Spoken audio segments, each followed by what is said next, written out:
All right, welcome to part 2 of the video introduction to soloing over blues guitar. I had recently done part 1, and it talked about the basic techniques that you would need for learning how to solo over blues for the first time. We went over the blues scale, and we went over things like hammer-ons and pull-offs and bending and vibrato and all those kinds of things.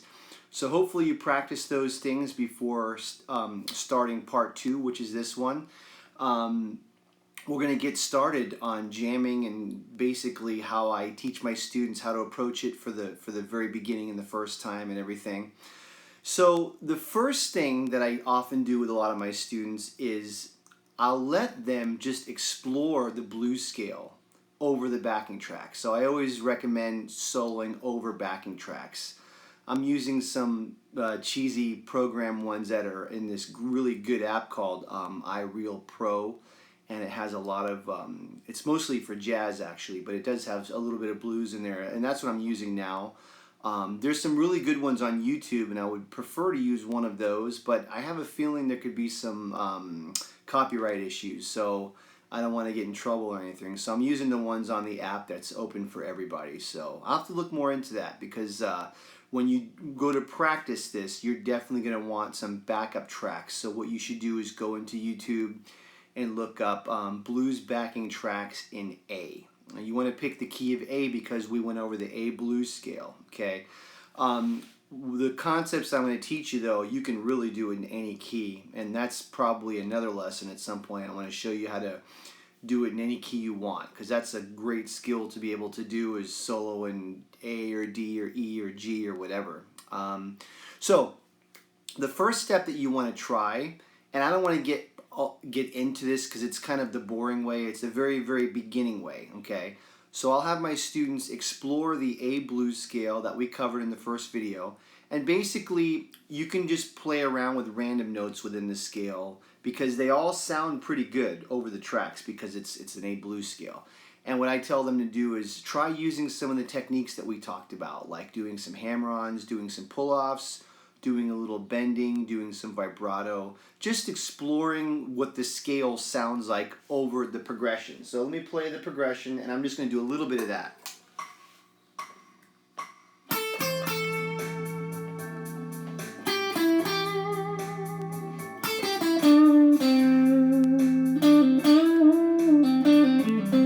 So I'm doing hammer-ons, pull-offs.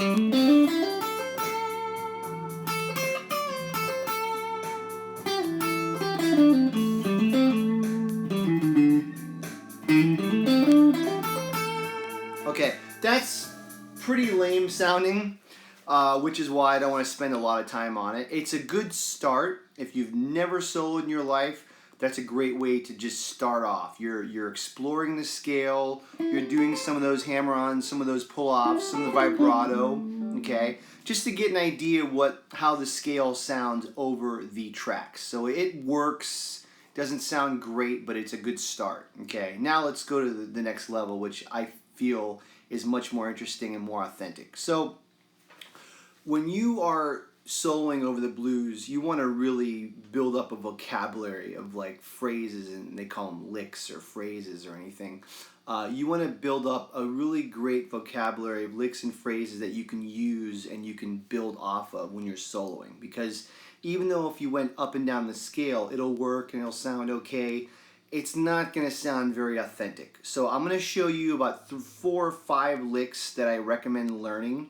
So here's what I'm going to do. I'm going to show you lick 1, then we'll go over it slowly, then lick 2, and so forth. Spend time learning those licks really well, backwards and forwards. Get them under your fingers, get very comfortable with them, and then I want you to work on applying them, okay? So these are like the most cliche blues licks anyone's ever heard. These are the ones that everybody uses because when I teach these to my students, then when they learn their first solo, they'll realize, oh, it's just the blues licks that you taught me. Yeah, because these licks are used all the time in everything. So if you learn these licks, then when you start learning solos, you'll realize it's the same thing, just different variations. So lick 1, and remember it's in the A blues scale from the first video. So if you don't know that scale, go back and learn the scale. So lick 1 goes like this. nice and short. So you're putting your third finger on the 7th fret of the 3rd string, and remember you're bending it up, bringing it down, pulling it off. And then vibrato on that last note. You want to use this hand to kind of mute any string that you're not playing so that you're not hearing a lot of noise, okay? So let me show you that lick one more time. Okay, that's lick 1. Practice that, get it down, and then learn lick 2. Lick 2 is basically Chuck Berry, okay? It does this.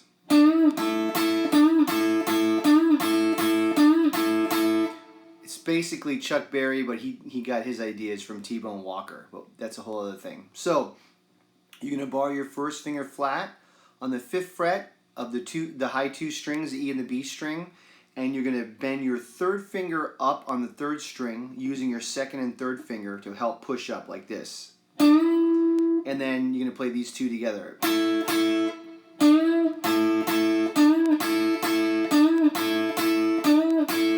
And that's, I call that a rapid fire lick. You can keep doing it over and over and over. It just, you know, there's no end to it. So you just go. You play that one, then you go back to lick number 1. Okay?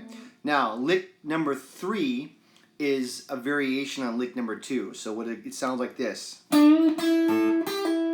So what you're doing is you're bending the 3rd finger with the 3rd string, separating those 2 strings, the E and the B string, and you're doing a pull-off from the 8th fret to the 5th fret on the 2nd string. So you're going. Now, if you practice it and get fast at it, it's kind of like a really like a machine gun kind of a lick. Like it's kind of a 1970s Ace Frehley lick or something, but or Jimmy Page. But if you practice it, see how I did that 3rd lick and then I went back to the 1st one. Okay, so you have the 1st, the 2nd, the 3rd. I'm going to give you just one more. This is a simple lick. This is like the Muddy Waters thing. So it goes, right? You're just going to play your 3rd finger on the 4th string. Then you're going to bar it flat on the G and B string on the 7th fret. Bar your 1st finger flat on the 5th fret, G and B string, and then back to the 7th fret of the D string. So you're going to go. Got it? So the 1st lick goes like this. The 2nd lick. The 3rd lick.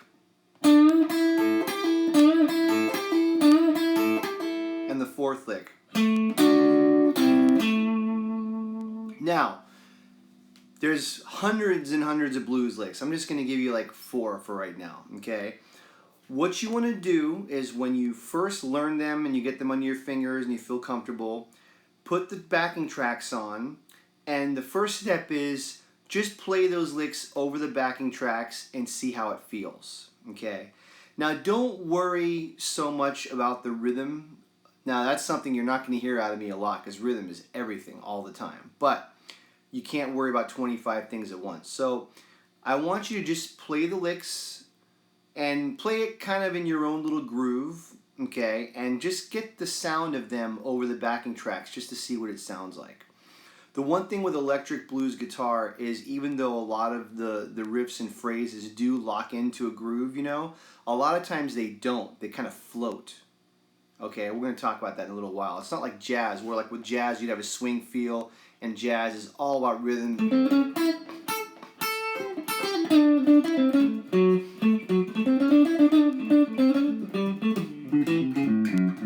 Right? Things do do do do do do. It's all jazz is very rhythmic, or jump blues, same thing, very swing based. But electric blues is more of a floaty kind of a feel. So we'll get to that. So my main point I'm trying to make is don't worry too much about the rhythm right now. Okay. So I'm going to play the licks exactly how I show them to you, and I'm just exploring.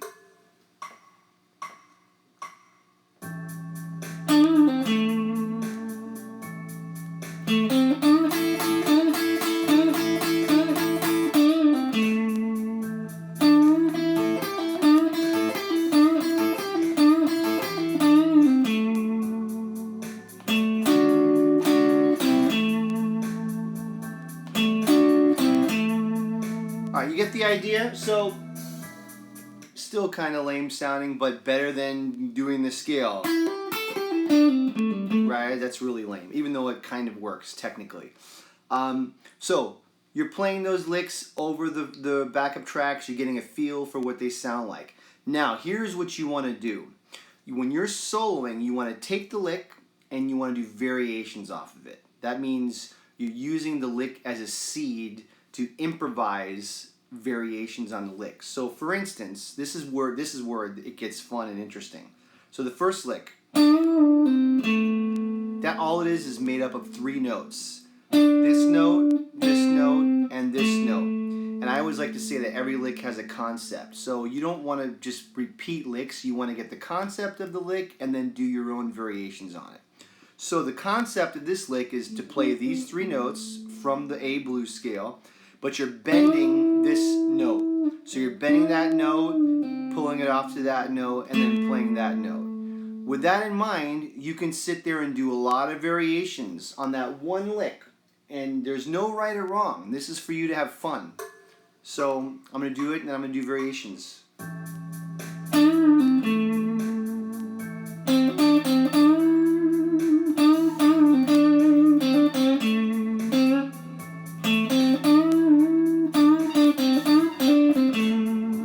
See what I'm doing?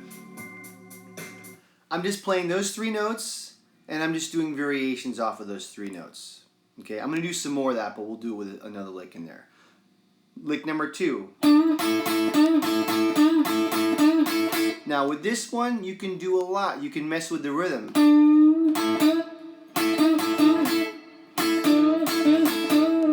Right? That's what Chuck Berry would do. He'd go... He'd play against the rhythm. That's what made that so cool, that concept of his. So I'm going to play lick 1 and lick 2.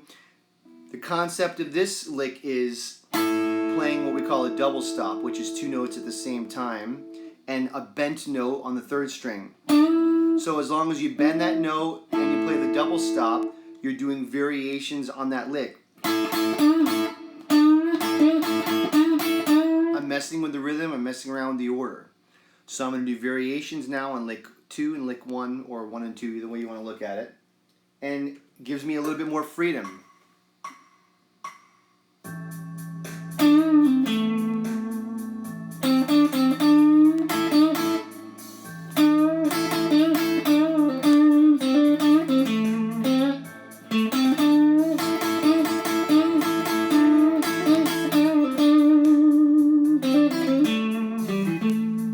See that? A little bit more interesting. Gives you a little bit more freedom. Okay? This is what you do when you learn licks and you learn solos. You learn the solo, you learn it note for note, and then you start trying variations on the licks themselves. So the next lick, lick 3, was this one.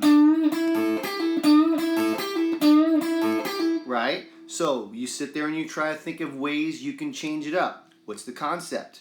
Bend the 3rd string.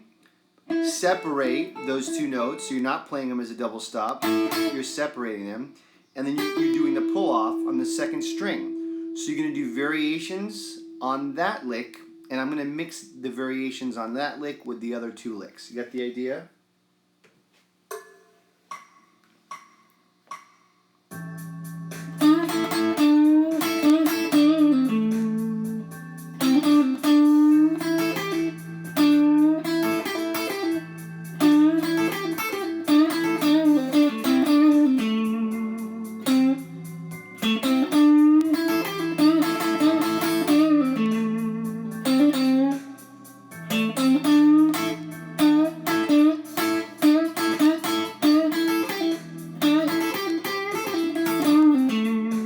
More options, right?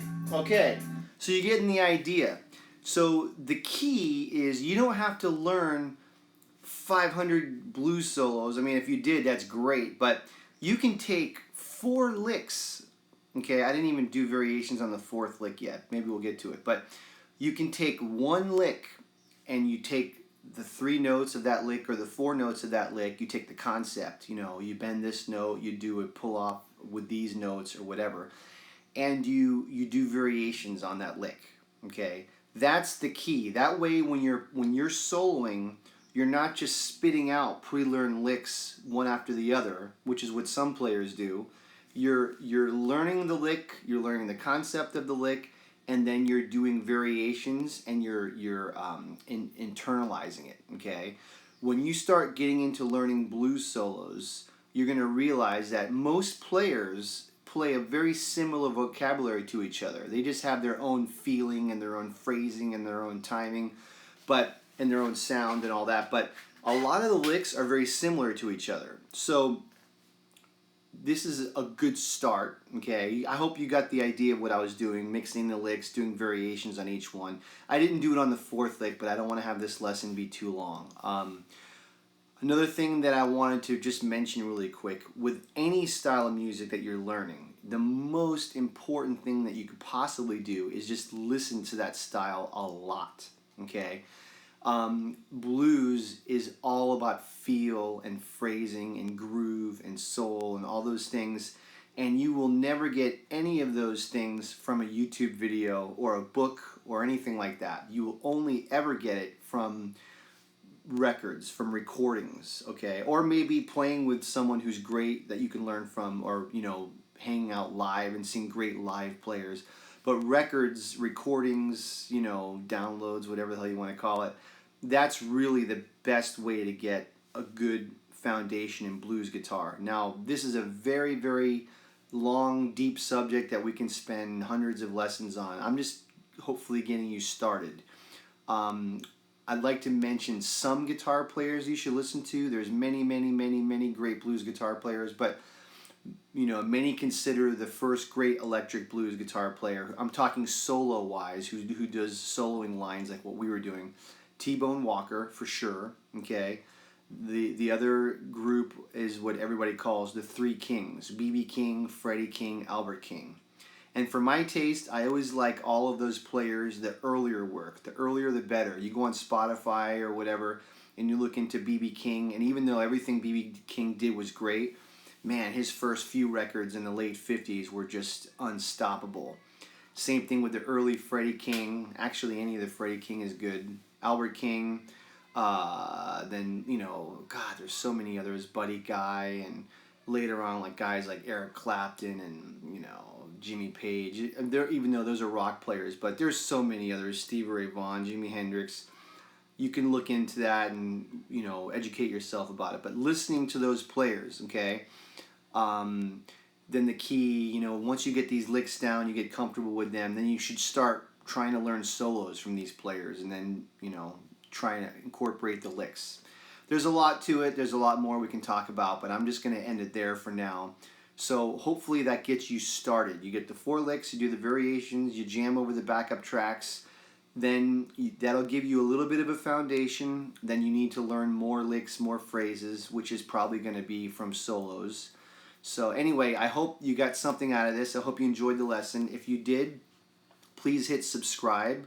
And if you have any questions or comments, leave them down below. And as always, if you're interested in studying with me privately through Zoom or FaceTime, hit me up, and I would love to. And this is an area that it would help having a teacher, because the teacher can really listen to what you're playing. This is the biggest weaknesses in YouTube videos, is the YouTube video cannot listen to you play and make comments. So when I have a student, I jam with my students, and then they'll play, and I'll say, hey, maybe you should try this, or you're picking too hard here, or maybe you should think more about the rhythm. Things like that. That's something where a private teacher can really help you with. So you might want to look into that, even if not with me, like whoever. But that's going to be really helpful. So anyway, I hope you got something out of this. I hope you enjoyed it. Look forward to seeing you guys next time. Thanks again. Have a good one.